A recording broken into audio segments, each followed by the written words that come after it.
Headlines brought to you by Chitale बंधू.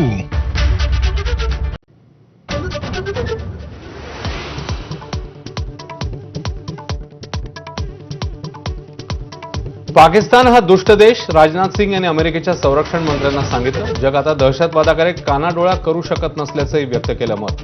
अमेरिकेचा भारताला पाठिंबा तर पाकिस्तानला ठणकावलं. पाकिस्तानातनं आका देत होते दहशतवाद्यांना सूचना. पहलगाम हल्ल्याशी संबंधित FIR माझाच्या हाती. हल्ल्यासाठी दहशतवाद्यांनी केली होती आणखी 4 ठिकाणांची रेकी. NIA प्रमुख सदानंद दातेंकडनं बैसरन खोऱ्याचा सलग 3 तास आढावा. दहशतवाद्यांनी वापरलेल्या गोळ्यांच्या पुंगळ्यांचीही तपासणी. वेगाने तपास सुरू. भारतीय वायुदलाकडून आक्रमक होण्याच्या भीतीने पाकिस्तानची पळताभुई. भारतीय सीमांवर पाकिस्तानकडनं एअर डिफेन्स सिस्टीम तैनात. पहलगाम हल्ल्याचं जशास तसं उत्तर देणार, कोणाला सोडणार नाही. गृहमंत्री अमित शहांचा पाकिस्तानला इशारा. तर दहशतवादाविरोधात अनेक देश भारतासोबत. NIA कडून जम्मू काश्मीरमध्ये हुरियत नेत्यांच्या ठिकाणांवर छापेमारी. पहलगाम हल्ल्यातील दहशतवाद्यांसाठी तरुणांचं नेटवर्क बनवल्याची सूत्रांची माहिती. पाकिस्तानच्या राष्ट्रीय सुरक्षा सल्लागारपदी ISI प्रमुखाची नियुक्ती. बिथरलेल्या पाकिस्तानची नसती उठाठेव अधोरेखित.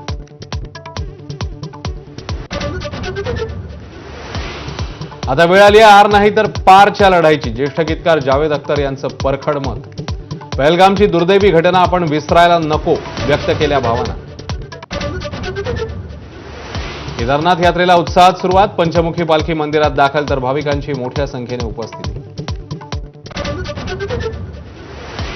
सरकारच्या 100 दिवसांच्या कामांचा निकाल जाहीर. अदिती तटकरेंचा महिला आणि बालविकास विभाग 80% गुणांसह सर्वोत्तम.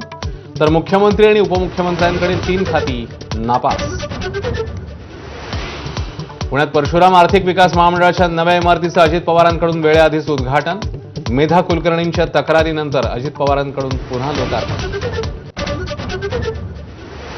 महाराष्ट्रामध्ये चित्रपट निर्मिती व्यवसायाला उद्योग क्षेत्राचा दर्जा. उद्योगमंत्री उदय सामंत यांची घोषणा.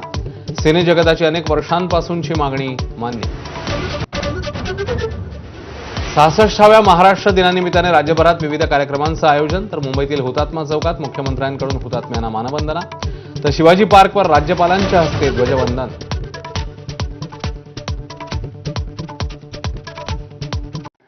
मंडळी, पहलगाममधल्या हल्ल्याला आठवडा उलटून गेलाय.